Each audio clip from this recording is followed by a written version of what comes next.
Mountain, यानी कि उत्तर भारत की जो पर्वतमाला है जिसे हिमालय के नाम से जाना जाता है, उसके बारे में आज हम लोग डिस्कस करने वाले हैं। तो चलिए फटाफट से हेडिंग डालेंगे आप, हिमालय माउंटेन।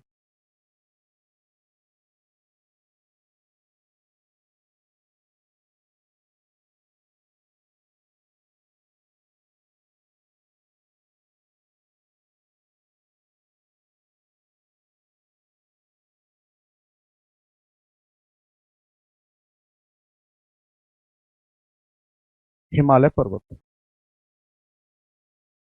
ठीक है। हिमालय माउंटेन या हिमालय पर्वत। सबसे पहले हम बात करेंगे इसके इंट्रोडक्शन की। तो हिमालय माउंटेन कहाँ पर स्थित है? मैं ऐसे लिखता हूं इसमें, ये है sir world's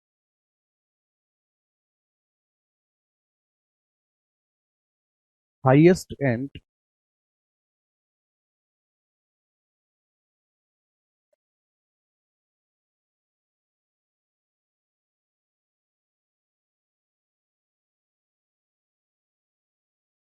youngest folding mountain,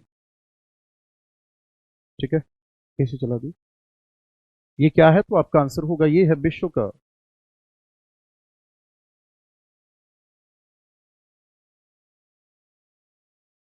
विश्व का सबसे ऊंचा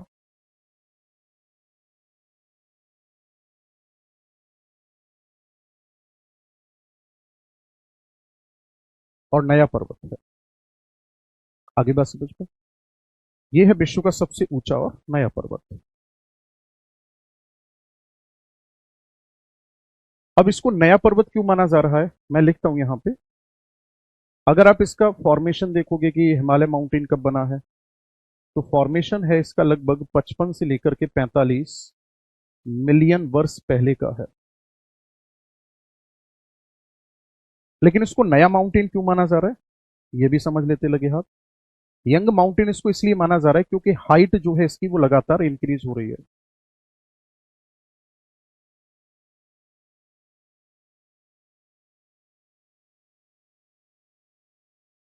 ठीक है। क्योंकि इसकी जो ऊंचाई है,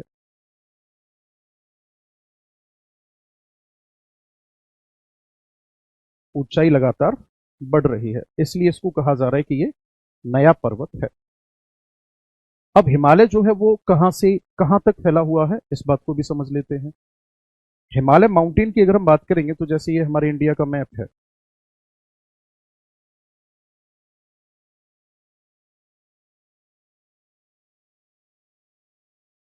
ये हमारे इंडिया का मैप है, तो देखेंगे ध्यान से, लगभग यहां से ऐसे यूं ये हिमालय फैला हुआ है।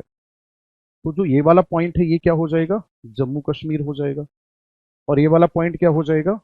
अरुणाचल प्रदेश हो जाएगा। आगे बात समझ में? यहाँ पे अगर मैं नदियों की बात करूंगा तो आपको ये बात पता होनी चाहिए कि जम्मू कश्मीर में जो रिवर है ये इंडस है। इंडस रिवर से लेकर के ये फैला हुआ है किसके बीच में? तो आंसर होगा आपका दिहांग रिवर के बीच में फैला हुआ है। अगर पूछा जाता है इसकी लेंथ कितनी है, मैं लिख रहा हूं यहाँ पे। अगर लंबाई पूछी जाती है, लंबाई कितनी है इसकी? इसकी जो लंबाई है वो है 2500 किलोमीटर, ठीक है। लंबाई कितनी है इसकी? 2500 किलोमीटर की लंबाई में ये फैला हुआ है। अब आ जाते हैं सर फॉर्मेशन पे कि इसका निर्माण कैसे हुआ।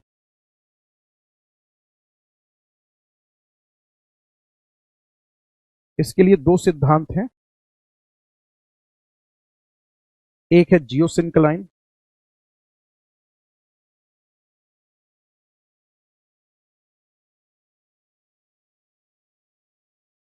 कॉन्सेप्ट,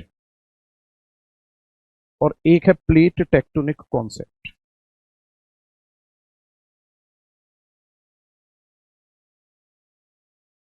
ठीक है। दोनों के बारे में समझना है।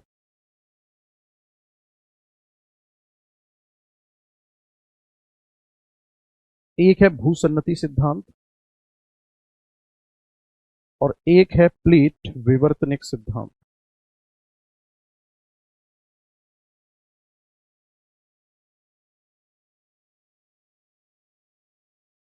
ओके। एक कौन सा है? प्लेट विवर्तनिक सिद्धांत। नोट करो फटाफट से, फिर आगे बढ़ते हैं।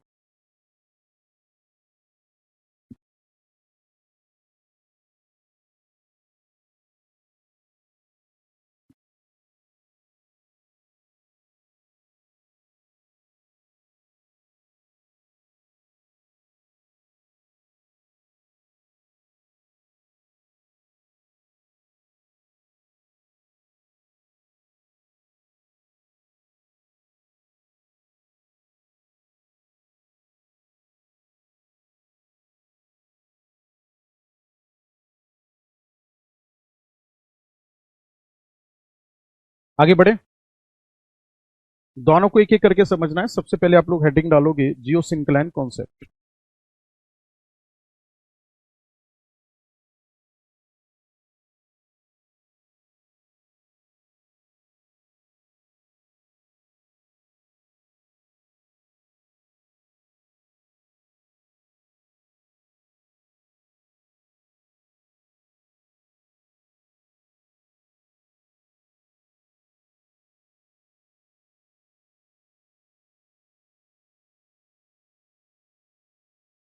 हेडिंग डालो चलो जल्दी से,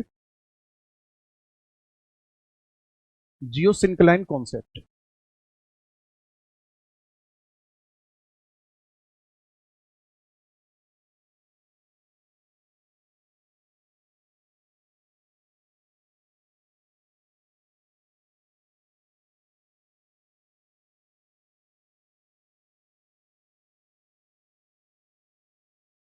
भूसन्नति सिद्धांत।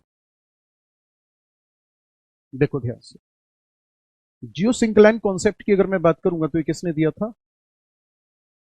आप नाम लिखोगे, इट वॉज सजेस्टेड बाई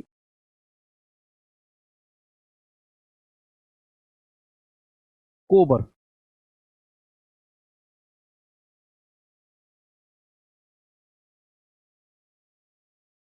यह सिद्धांत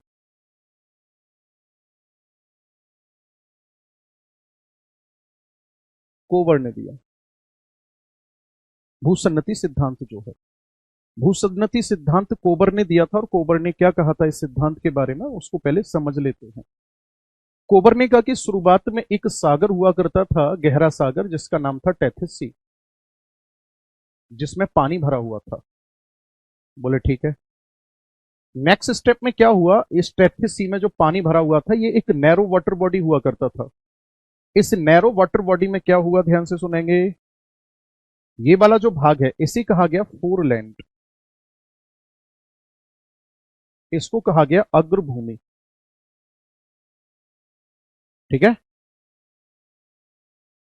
तो ये भी फोरलैंड हो जाएगा, ये भी क्या हो जाएगा, अग्रभूमि हो जाएगा। बात क्लियर है, ये दोनों फोरलैंड हो जाएंगे। तो कोबर ने बताया कि यहां से टूट टूट कर चट्टाने जो थी यहां पर एक जगह इकट्ठी होने लगे दोनों तरफ से। इसको कहा गया सेडिमेंट डिपोजिशन। क्या कहा गया इसको, सेडिमेंट डिपोजिट होना शुरू हुए इसमें। अरे मलबा जो था वो भरना शुरू हुआ, इसमें क्या हुआ, अवसाद जमा हुआ।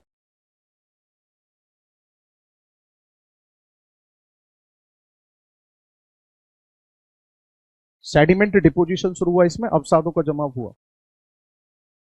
और आगे चल करके यही अवसाद चट्टानों में बदल गए। और इस प्रोसेस को कहा गया लिथोजेनेसिस। समझ आ रहा है या नहीं, क्या कहा गया इसको, लिथोजेनेसिस कहा गया, यानी कि शैल निर्माण कहा गया, या सेल जनन कहा गया इसी को।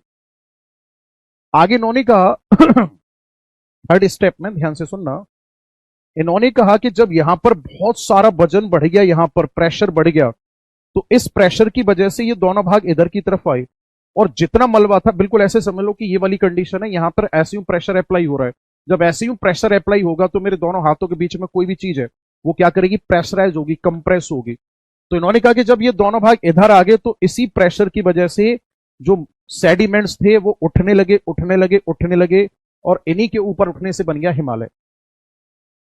तो यहां से हमें दो चीज समझने को मिलती है कि आज जहां हिमालय है वहां पर पहले क्या हुआ करता था। आप तुरंत बोलोगे सर आज जहां हिमालय, पहले वहां पर तैथिस सागर हुआ करता था, यानी हिमालय माउंटेन तैथिस सागर के ऊपर बना हुआ है। एक बार कमेंट में हाया ना लिखेंगे, समझ में आया नहीं आया। हालांकि ये मोस्ट ऑथेंटिक थ्योरी नहीं मानी गई, प्लेट टेक्टोनिक थ्योरी इससे ज्यादा ऑथेंटिक है। लेकिन पहले मुझे ये बताएंगे पूरा समझ में आया नहीं आया, जो मैंने यहां समझा वही मैं यहां लिखाने वाला हूं। ओके, देखो सबसे पहले स्टेप पे इन्होंने क्या बताया, जियोसिंक्लान की डेफिनेशन को हमें यहां पे लिखना होगा, ध्यान से सुनना।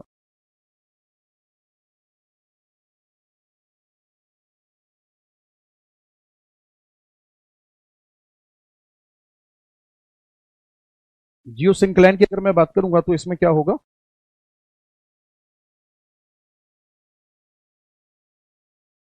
A narrow water body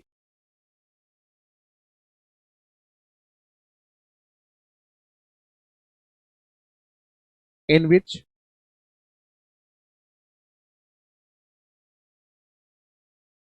sediments are deposit। ठीक है, ये क्या है? तो आपका आंसर होगा एक सकरा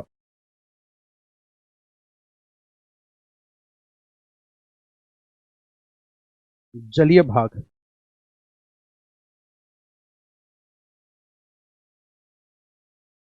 जिसमें अवसादों का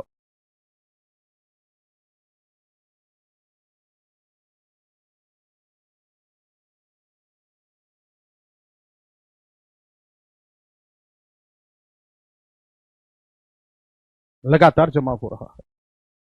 इसी को जियोसिंक्लाइन कहा जाएगा। और क्लियर कर देते हैं उस समय पर कौन सी जियोसिंक्लाइन थी? टेथिस जियोसिंक्लाइन थी।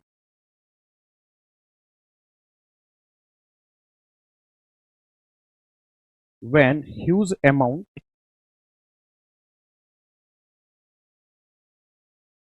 of sediment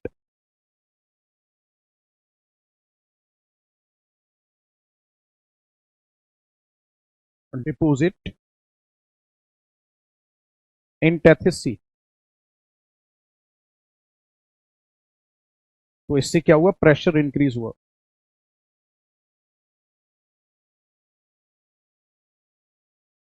ओके,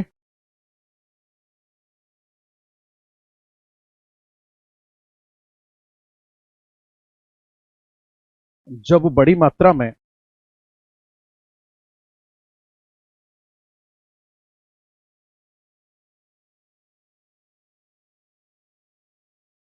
अवसादों का जमाव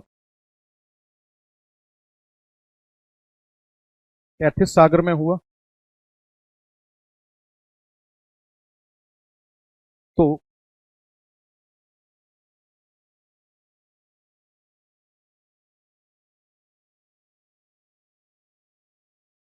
दाब में वृद्धि हुई। ठीक है ना? इससे क्या हुआ? दाब में वृद्धि हुई। दाब में वृद्धि होने से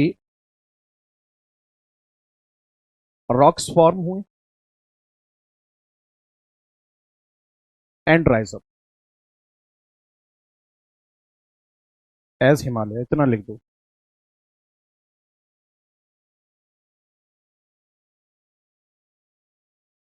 चट्टाने बनी और फिर क्या हुआ?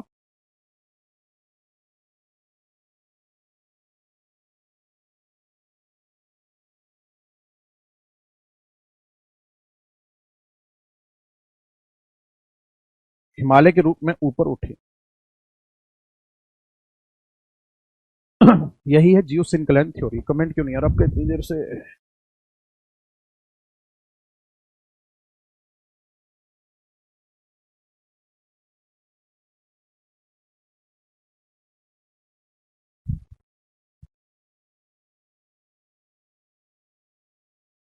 ये था जी कोबर का सिद्धांत। मैं साइड में हूं, पूरा नोट करेंगे फिर आगे बढ़ते हैं।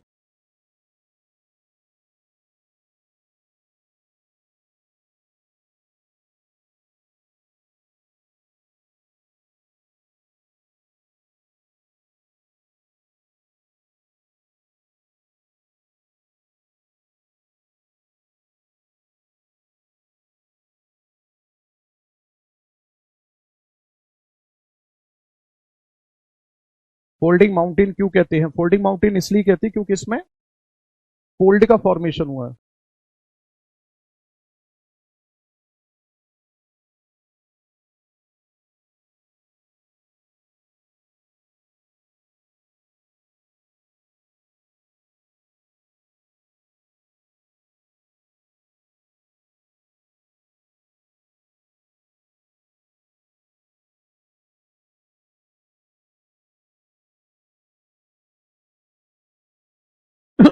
क्लियर है? आगे बढ़ जाएं। चलो दूसरे सिद्धांत पर आ जाओ। दूसरा सिद्धांत है plate tectonic theory.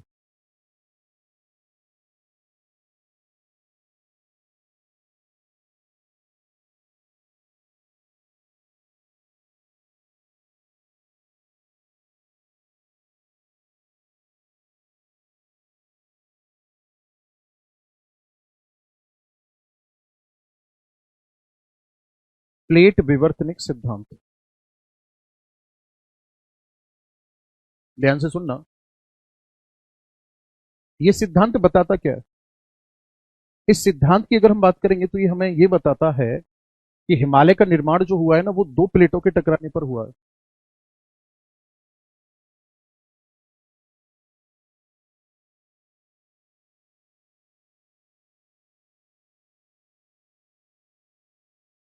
Himalaya mountain formed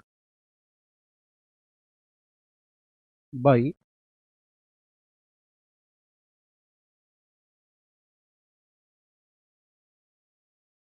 convergent of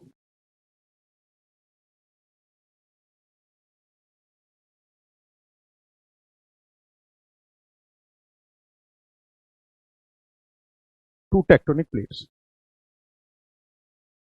ठीक है।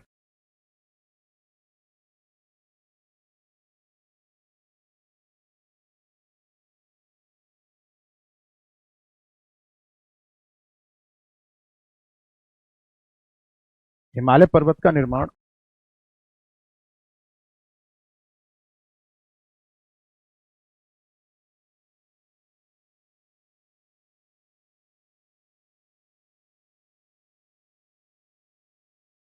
दो विवर्तनिक प्लेट के टकराने पर हुआ है।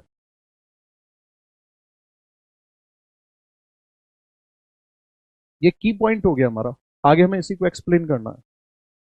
अब देखो ध्यान से, मैं डायग्राम बना रहा हूं, उसकी हेल्प से आपको समझना होगा।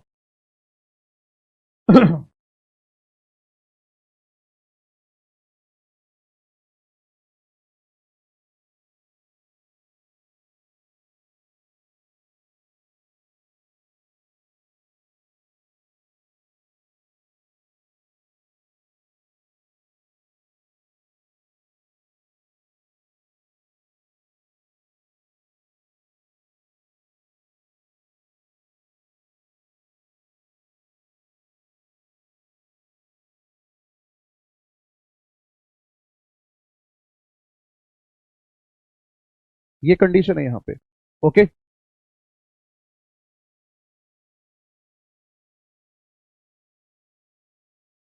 तो यहां अगर मैं आपसे बात करूंगा, ये दोनों स्थल वाले भाग हैं। ठीक है।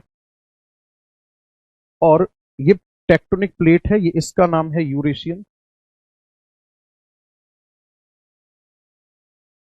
और इसका नाम है इंडियन। इन दोनों प्लेट के बीच में ये वाला जो भाग है,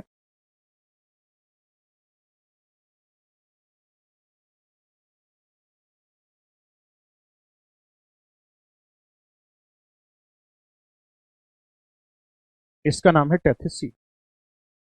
आगे बात समझ में। यहां भरा हुआ है मैग्मा।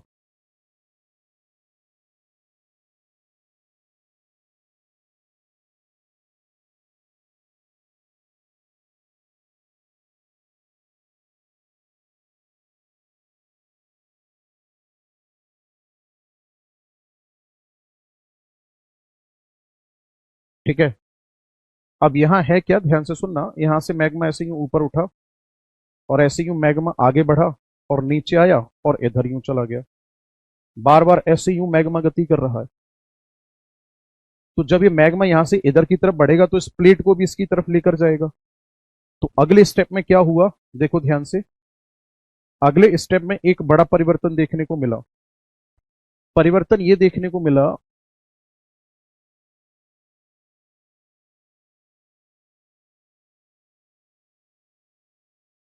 कि जो टेथिस सी वाला भाग है, ये यूरेशियन प्लेट के नीचे धंस गया।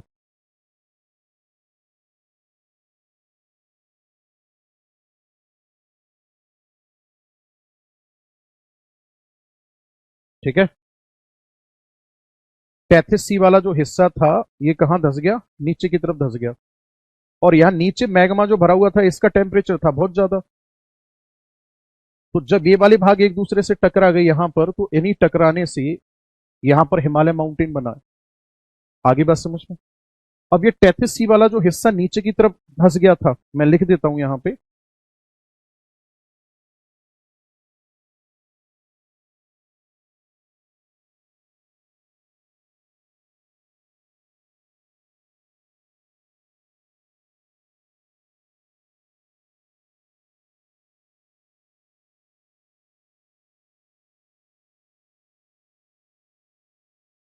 टैथिस सागरी भाग नीचे धस गया। इंग्लिश में भी लिख दूंगा, परेशान मत हो। अब ये बताओ, ये मजा आ रहा है ऐसे डायग्राम से हिमालय पढ़ने का? कभी सोचा था कि ऐसे भी पढ़ोगे? वो भी मेरे साथ हैं। इससे क्या हुआ, यहां पर जो टैथिस सी है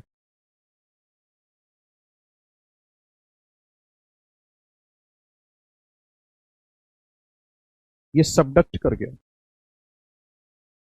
आगे बात समझ में। नीचे की तरफ सबडक्ट कर गया। नीचे की तरफ जब इसने सबडक्ट किया तो इसका आगे क्या इंपैक्ट देखने को मिला? इंपैक्ट ये देखने को मिला, इसकी वजह से वॉल्केनिज्म हुई थी।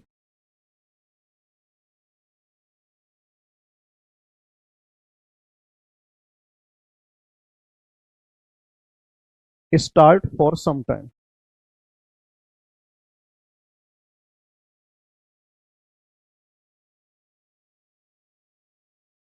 इन ग्रेट हिमालय।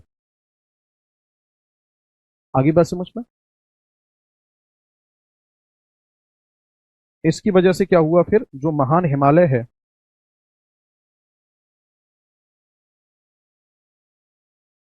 इस महान हिमालय में कुछ समय के लिए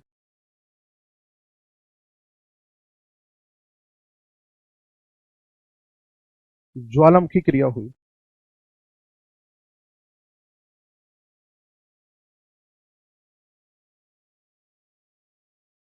कुछ समय के लिए हुई थी। अब क्या है प्रेजेंट टाइम में, ध्यान से सुनना। अब है क्या प्रेजेंट टाइम में,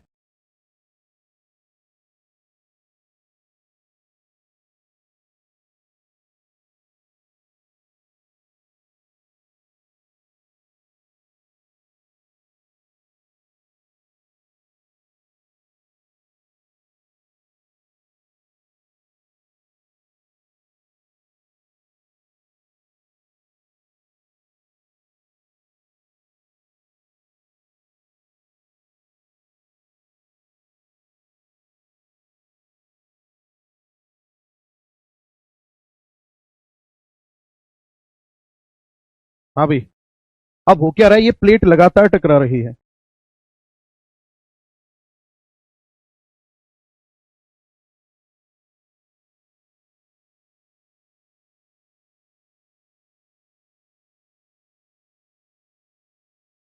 दीज प्लेट कोलाइड रेगुलरली।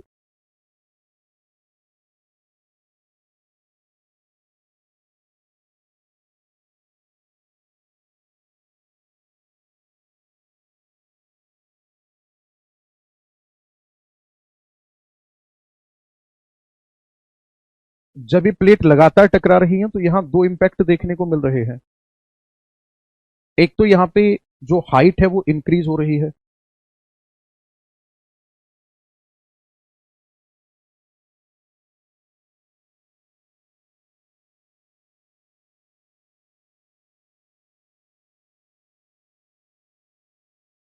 ऊंचाई लगातार बढ़ रही है। दूसरा, यहां पे लगातार भूकंप आ रहे हैं।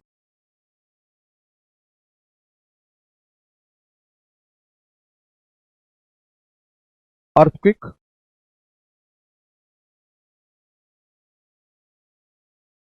Regular hit. यहां पे क्या हो रहा है, लगातार भूकंप आ रहे हैं।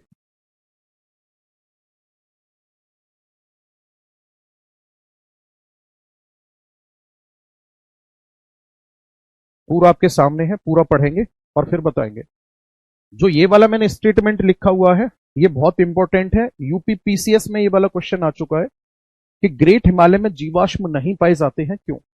तो आपको क्या बताना है, क्योंकि ग्रेट हिमालय जब बना था उस समय यहां पर, जब ग्रेट हिमालय बना था उस समय यहां पर एक वॉल्केनिक आर्क का फॉर्मेशन हुआ था, इस वजह से यहां पर ऐसा होता है।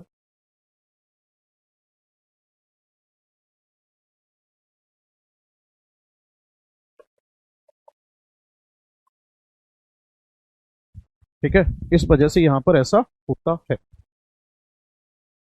अब आपके सामने पूरा कंटेंट है, एक बार जल्दी से कमेंट करेंगे पूरा देखकर, समझ में आया नहीं आया, कोई डाउट तो नहीं है, क्लियर हुआ नहीं हुआ।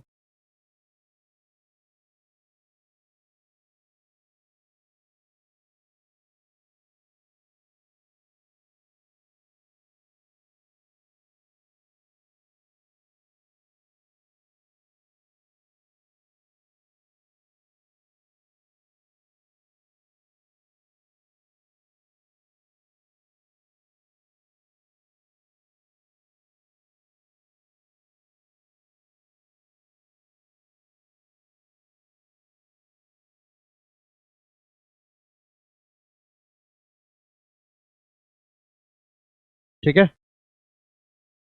अब मैं इसको लिखा देता हूं, चलो लैंग्वेज में लिखा देता हूं, लैंग्वेज में लिखा देता हूं। क्वेश्चन का भी आइडिया दिया करो, सारे क्वेश्चंस टॉपिक वाइज करा दिए जाएंगे, परेशान मत हो। पहले थोड़ा सा कंटेंट पढ़ लो, फिर उसके बाद क्वेश्चंस पर आ जाएंगे। मैंने पहले दिन आपको क्या समझाया था, कब कहां पर कैसे क्या करवाना है, सारा सब कुछ हमें पता है। आप थोड़ा सा आप थोड़ा सा सब्र रखो, सब कुछ होगा बेटा, एकदम से कुछ नहीं होता। लिखो इसमें स्टेप बाय स्टेप क्या हुआ, जो ये कुछ मेन मेन पॉइंट है वो लिखाता हूं मैं। लिखो, हिमालय फॉर्मेशन हेडिंग डालो, उसमें लिखो, ये तो लिख ही दिया होगा आपने, हिमालय माउंटेन प्लेटों के टकराने से बना। लिखो, when when Eurasian plate and Indian plate collide, when Eurasian plate and Indian plate collide, when Eurasian plate and when Eurasian plate and Indian plate collide, Indian plate collide, then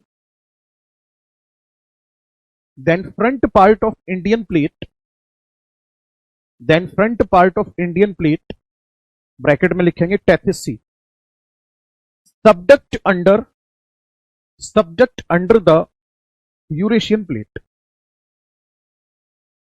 subduct under the Eurasian plate. जब भारतीय plate और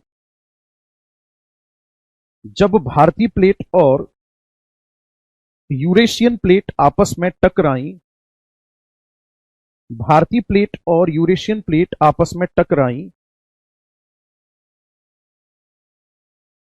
भारतीय plate और Eurasian plate आपस में टकराई, तो भारतीय प्लेट और यूरेशियन प्लेट आपस में टकराई तो भारतीय प्लेट का अग्रभाग, भारतीय प्लेट का अग्रभाग, भारतीय प्लेट का अग्रभाग, ब्रैकेट में टेथिस सागर, यूरेशियन प्लेट के यूरेशियन प्लेट के नीचे धंस गया, यूरेशियन प्लेट के नीचे धंस गया, एंड हिमालय माउंटेन फॉर्म्ड, उसी में आगे लिखना हिमालय माउंटेन फॉर्म्ड, और हिमालय पर्वत बना। अब लिखना नेक्स्ट लाइन में, ये वाला लिखवा रहा हूं, लिखो, volcanic eruption start in volcanic eruption start in Himalaya, volcanic eruption start in Himalaya for some time, which named as which named as क्या कहा गया उसको,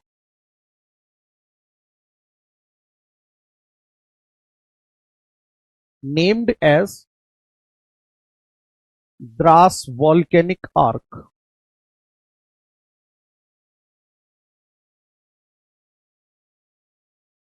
हिमालय में जब ज्वालामुखी क्रिया शुरू हुई, हिमालय में जब ज्वालामुखी क्रिया शुरू हुई तो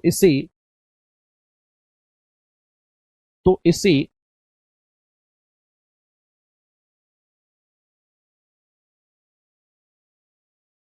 द्रास ज्वालामुखी तो इसे द्रास ज्वालामुखी श्रृंखला कहा गया। द्रास ज्वालामुखी श्रृंखला कहा गया।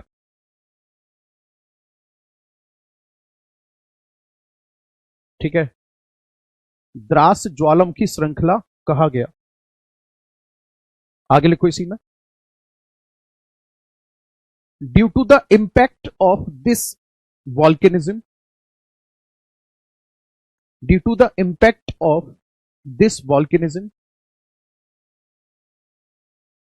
due to the impact of this volcanism, fossils are not found in Great Himalayas. Fossils are not found in Great Himalayas. इस ज्वालामुखी प्रभाव के कारण, इस ज्वालामुखी प्रभाव के कारण, इस ज्वालामुखी प्रभाव के कारण, इस ज्वालामुखी प्रभाव के कारण महान हिमालय में जीवाश्म नहीं पाए जाते हैं। महान हिमालय में जीवाश्म नहीं पाए जाते हैं। महान हिमालय में जीवाश्म नहीं पाए जाते हैं। आगे लिखेंगे आप इसी में, after some time, after some time all volcanoes, all volcanoes died, died लिखा जाएगा, डेड लिखा जाएगा, जो भी लिखा जाए लिख लो। कुछ समय बाद सभी ज्वालामुखी समाप्त हो गए। कुछ समय बाद सभी ज्वालामुखी समाप्त हो गए। ठीक है, तीसरे पॉइंट पे लिखो आप, Himalayan region is a earthquake sensitive region. Himalayan region is a earthquake sensitive region. Himalayan region is a earthquake। Shivam Rawat कह रहे हैं सर वॉल्केनिक इरप्शन से तो फोसिल्स पाए जाने चाहिए। बावले हो गए क्या? फोसिल्स का मतलब हो गया जीवों के अवशेष। जिस जगह पर वॉल्केनिक इरप्शन होगा वहां टेम्परेचर कम होगा या ज्यादा? टेम्परेचर होगा वहां ज्यादा। तो हाई टेम्परेचर की प्रेजेंस में फोसिल्स अपने आप को मेंटेन रख पाएंगे? नहीं रख पाएंगे, झुलस जाएंगे, राख बन जाएंगे, जल जाएंगे। और यही प्रश्न ऐसे भी पूछा जा सकता है आपसे कि क्या इग्नियस रॉक में पेट्रोलियम पाया जाता है? तो आप बोलोगे नहीं पाया जाता। क्यों नहीं पाया जाता? क्योंकि उसमें जीवाश्म नहीं होते। क्यों नहीं होते इग्नियस रॉक में? क्योंकि मैग्मा के ठंडा होने से बनती है। तो मैग्मा हाई टेम्परेचर की प्रेजेंस में जीवाश्म को खत्म कर देता है। तो इसलिए इग्नियस रॉक में कभी भी पेट्रोलियम और कोयला नहीं पाया जाता है। ओके, चलिए जी, कहां थे हम लोग? Himalayan region is a earthquake sensitive region. Himalaya क्षेत्र, हिमालय क्षेत्र भूकंप संवेदनशील क्षेत्र है। बिकॉज, भूकंप संवेदनशील क्षेत्र है because here tectonic activity regularly conduct, tectonic activity regularly conduct। क्योंकि यहां पर विवर्तनिक क्रियाएं लगातार हो रही हैं। क्योंकि यहां पर विवर्तनिक क्रियाएं लगातार हो रही हैं।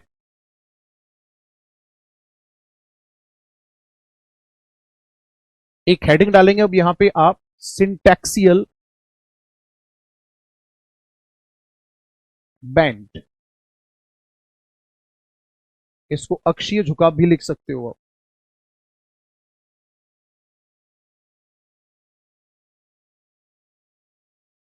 सिंटैक्सियल बैंड या अक्षीय झुकाव, पहले समझ लो इसको है क्या। जो ये हिमालय माउंटेन है इसकी अगर हम बात करेंगे, ये कंडीशन है। तो ये हिमालय माउंटेन यहां तक आया है, और अरुणाचल प्रदेश में आने के बाद यहां से ये ऐसे यूं मुड़ गया है। इसी मुड़े हुए भाग को यहां इसका हिमालय का मुड़ना साउथवर्ड, इसी को सिंटैक्सियल बेंड का नाम दिया जाता है। तन्मय पटेल का कमेंट आ रहा है, प्लेट टेक्टोनिक थ्योरी किसने दी सर? प्लेट टेक्टोनिक थ्योरी को सजेस्ट किया था हैरी हेस ने,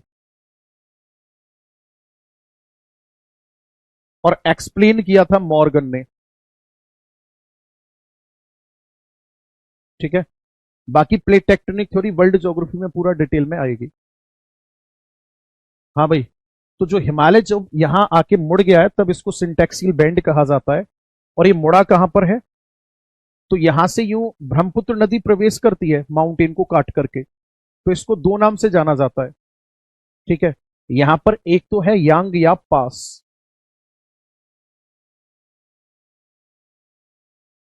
यहां पर है यांग याप दर्रा, और दूसरा यहां पे यांग याप दर्रा के साथ साथ यहां पर है देहांग गॉर्ज।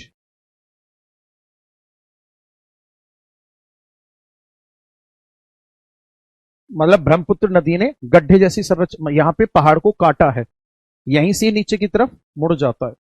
आगे बात समझ में? लिखो, इसमें डेफिनेशन लिखो सिंटैक्सियल बेंड में। In north east state Arunachal Pradesh, in north east state Arunachal Pradesh, Arunachal Pradesh Himalaya mountain bend southward, Himalaya mountain bend southward, उत्तर पूर्वी राज्य अरुणाचल प्रदेश में, उत्तर पूर्वी राज्य अरुणाचल प्रदेश में,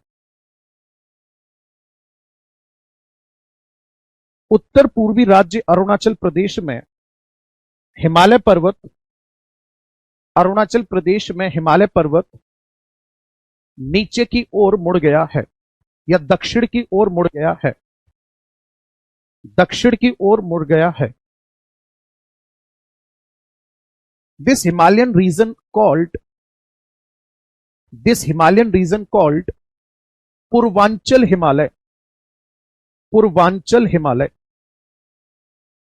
इस हिमालय क्षेत्र को, इस हिमालय क्षेत्र को पूर्वांचल हिमालय कहा जाता है, इस हिमालय क्षेत्र को पूर्वांचल हिमालय कहा जाता है, पूर्वांचल हिमालय कहा जाता है, इस हिमालय क्षेत्र को पूर्वांचल हिमालय कहा जाता है।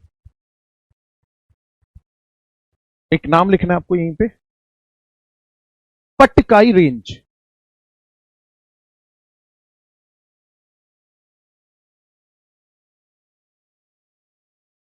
Patkai range is main part of, is main part of Purvanchal Himalaya,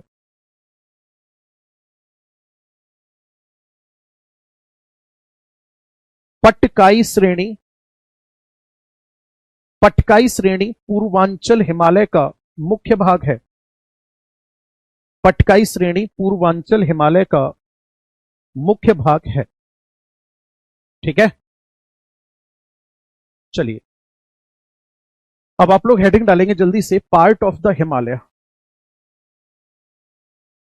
part of the Himalaya, Himalaya के भाग। सर हिमालय के टोटल 3 भाग हैं।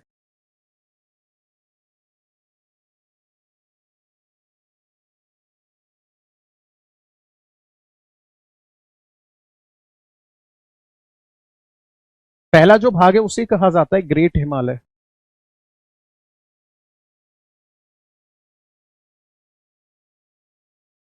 दूसरा जो भाग है उसे कहा जाता है मिडिल हिमालय,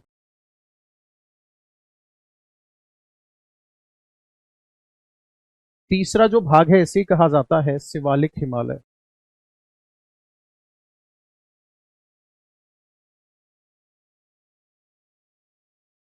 आगे बात समझ में? पटकाई कहां पर है? अरुणाचल प्रदेश, लिखा है ना आपको अरुणाचल प्रदेश। पहला है महान हिमालय,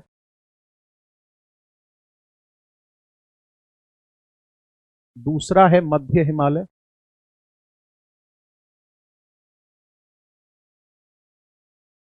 तीसरा है शिवालिक हिमालय। और ये कुछ ऐसे हैं सीक्वेंस में। पहला भाग, दूसरा भाग, तीसरा भाग। सबसे पहला जो है वो है ग्रेट हिमालय, फिर है मिडिल हिमालय, फिर है शिवालिक हिमालय। एक एक करके हमें समझने हैं। सबसे पहले आ जाएगा ग्रेट हिमालय।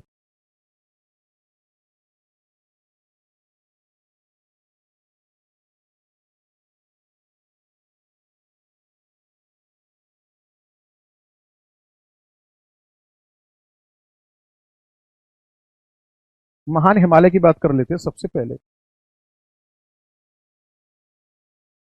महान हिमालय की अगर हम बात करेंगे तो ये है क्या, ये एक वॉल लाइक स्ट्रक्चर है।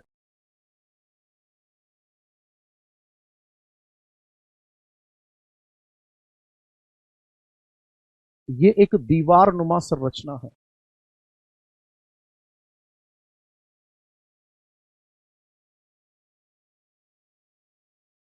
ये एक वॉल लाइक स्ट्रक्चर है, दीवार नुमा संरचना है।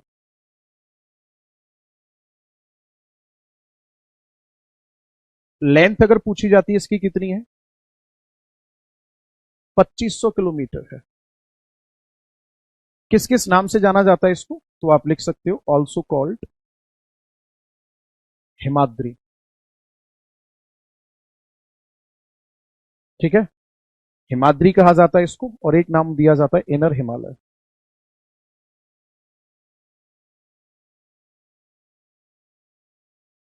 ठीक है, इसे हिमाद्री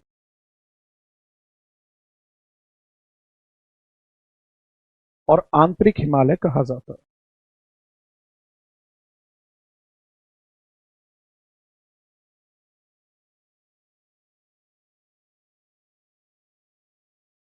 क्या कहा जाता है इसको, हिमाद्री और आंतरिक हिमालय कहा जाता है। हिमाद्री क्यों कहा जाता है इसको, तो इसके पीछे कारण है। क्योंकि इसकी जो एवरेज हाइट है ना, एवरेज हाइट है इसकी 6000 मीटर। इतनी हाइट के साथ ध्यान से सुनना, यहां पर ग्लेशियर पाए जाते हैं, या फिर यहां पर हैं स्नो कवर्ड माउंटेन। यहां पर बर्फ से ढके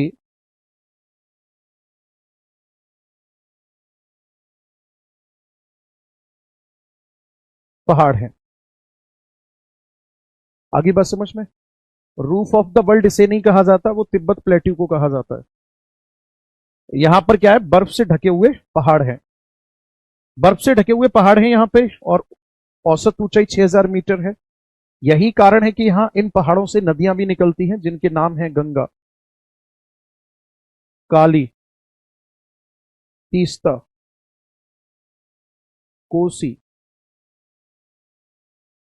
ये नदियां निकलती हैं यहां से।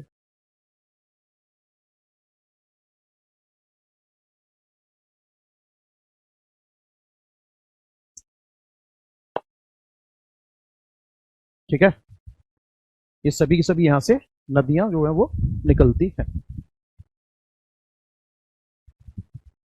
अब बताओ पूरा समझ में आया नहीं आया। किसी का कोई डाउट है तो डाउट पूछो, अदरवाइज आज इतना ही रखते हैं, फिर कल करेंगे।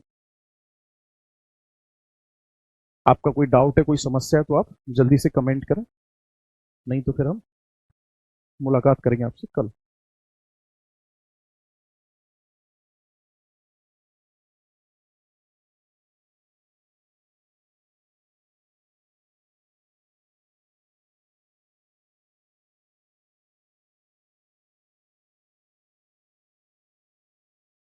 कैसी रही आज की क्लास, कुछ नया सीखने को मिला या नहीं मिला? जियो भूल जाते हैं, क्या करें बेटा? जियो को पढ़ने के लिए आपको करना कुछ नहीं है। अगर आप भूल रहे हैं तो फिर आपको अच्छे से रिवाइज करने के लिए एक ही ऑप्शन है आपके पास कि आप उसको लिख कर रिवीजन कर। आगे बात समझ में? गंगा तो अलनंदा और भागीरथी से बनती है। अलकनंदा है वो बेटा नाम। और जो गंगा है वो बेशक अलकनंदा और भागीरथी से बनती है, लेकिन दोनों ही नदियां ग्रेट हिमालय से ही निकलती हैं। ठीक है। आपकी क्लास में टाइम का पता चलता ही नहीं है। Thank you. बिल्कुल 2 बजे यूट्यूब पर क्लास है जिसमें मैं क्वेश्चंस करवा रहा हूँ, और वो कॉमन क्वेश्चंस हैं। ऐसा नहीं है कि रेलवे में पूछ लिया तो क्या है। जैसे मैंने जो मैराथन क्लास ली उसमें मैंने बताया भी था कि भाई क्या नाम है, जो क्वेश्चन है वो पीसीएस में क्वेश्चन पूछा गया, वही घुमा फिरा के एसएससी ने पूछ लिया, वही रेलवे ने पूछ लिया। भाई आप चीज उसको एग्जाम पे मत लेकर जाओ। आप ये सोचो कि अभी आपसे ये पूछा जाए, किसी भी एग्जाम में ये पूछ ले कि ग्रेट हिमालय की लंबाई कितनी है, 2500 किलोमीटर है। तो ऐसा थोड़ी कि एग्जाम चेंज होगा तो क्वेश्चन का आंसर चेंज हो जाएगा। तो अभी जो सीरीज चल रही है आप उसको अटेंड करो, कोई दिक्कत नहीं है। जब आपका एग्जाम होगा, जैसे ही हमारा सिलेबस कंप्लीट हो जाएगा, तो एग्जाम ओरिएंटेड आपके लिए सीरीज चला देंगे सिलेबस पूरा होते ही। ठीक है। चलो, मेरी तरफ से बहुत सारा प्यार। Thank you so much. Have a nice day. Sir, Ganga river तो गंगोत्री से निकलती है। भाई साहब, गंगोत्री कहां पर है? अगर ये पूछा जाए किस माउंटेन का पार्ट है, तो ग्रेट हिमालय होगा। आगे बात समझ में? क्या होगा? ग्रेट हिमालय होगा।